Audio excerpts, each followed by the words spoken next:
Welcome to mega 9 TV. నేను మీ journey. సంధ్యా theatre తొక్కిసలాట ఘటనలో హీరో అల్లు అర్జున్ ను కావాలని టార్గెట్ చేశారా? మరి ముఖ్యంగా తెలంగాణ ప్రభుత్వం ఆయన పట్ల వ్యవహరించిన తీరు సరైంది కాదా? అంటే గత కొన్నాళ్లుగా ఈ అంశంపై భిన్నాభిప్రాయాలు వ్యక్తమవుతూ వచ్చాయి. కొందరేమో అల్లు అర్జున్ వైఖరిని తప్పుబడితే, మరికొందరేమో ప్రభుత్వం వ్యవహరించిన తీరును తప్పుబట్టారు.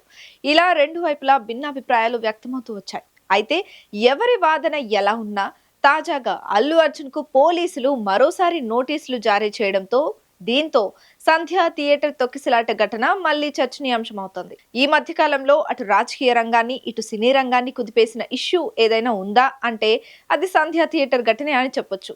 పుష్ప 2 రిలీజ్ సందర్భంగా చోటు చేసుకున్న ఈ ఇన్సిడెంట్ ఇప్పటికీ కూడా హాట్ టాపిక్ అవుతూనే ఉంది. సంధ్యా థియేటర్ ఘటనలో ఓ మహిళ మృతి చెందడం, ఓ బాలుడు ప్రాణాపాయ స్థితికి చేరుకోవడంతో యావత్ దేశవ్యాప్తంగా ఈ ఇష్యూ సంచలనమైంది.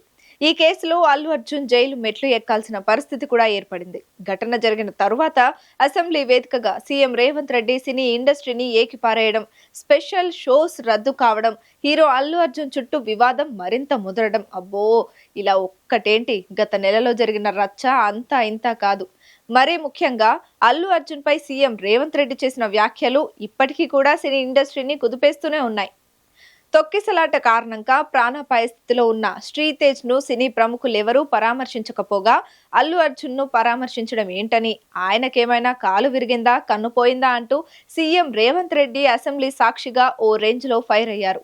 అయితే సినీ ప్రముఖుల సంగతి అటుంచితే అల్లు అర్జున్ కూడా వెళ్లకపోవడంపైనే ప్రధానంగా విమర్శలు వచ్చాయి. అయితే తాను శ్రీతేజ్ ను పరామర్శించకపోవడానికి లీగల్ అడ్డంకులు ఉన్నాయని, అందుకే తాను వెళ్లలేకపోయినట్లు క్లారిటీ ఇచ్చే ప్రయత్నం చేశారు.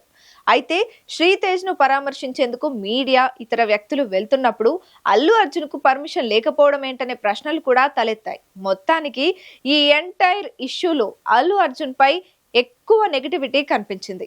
ప్రస్తుతం ఈ కేసులో బెయిల్ పై ఉన్న అల్లు అర్జున్ తాజాగా చిక్కడపల్లి పోలీస్ స్టేషన్ లో విచారణకు హాజరయ్యారు. అనంతరం కిమ్స్ లో చికిత్స పొందుతున్న శ్రీతేజ్ ను అల్లు అర్జున్ పరామర్శిస్తారనే వార్తలు వచ్చాయి. ఈ నేపథ్యంలో శ్రీతేజ్ ను కలవకూడదని అల్లు అర్జున్ కు పోలీసులు నోటీసులు జారీ చేశారు. దీంతో ఒక్కసారిగా ఈ అంశం మరో చర్చనీయాంశం అవుతోంది. ఎందుకంటే మొదటి నుంచి తనకు లీగల్ అడ్డంకులు ఉన్నాయని, అందుకే శ్రీతేజ్ ను పరామర్శించలేదని అల్లు అర్జున్ క్లారిటీ ఇచ్చినప్పటికీ నెగటివిటీ మాత్రం తగ్గలేదు. తాజాగా పోలీసులే ఈ విషయాన్ని నోటీసుల్లో ప్రస్తావించడంతో ఈ అంశంపై రాద్ధాంతం చేయడం సరికాదనే వాదన వినిపిస్తోంది. మొత్తానికి సంధ్యా థియేటర్ ఘటనతో రాజుకున్న వేడి ఇప్పట్లో చల్లారే పరిస్థితి కనిపించడం లేదు. ప్రస్తుతం కోర్టు పరిధిలో ఉన్న ఈ అంశంపై అటు అల్లు అర్జున్ కానీ ఇటు ప్రభుత్వం కానీ ఆచితూచిగా వ్యవహరిస్తున్నాయి. మరి ముందు రోజుల్లోనైనా ఈ ఇష్యూపై వివాదం సద్దుమణుగుతుందా లేదా అనేది చూడాలి.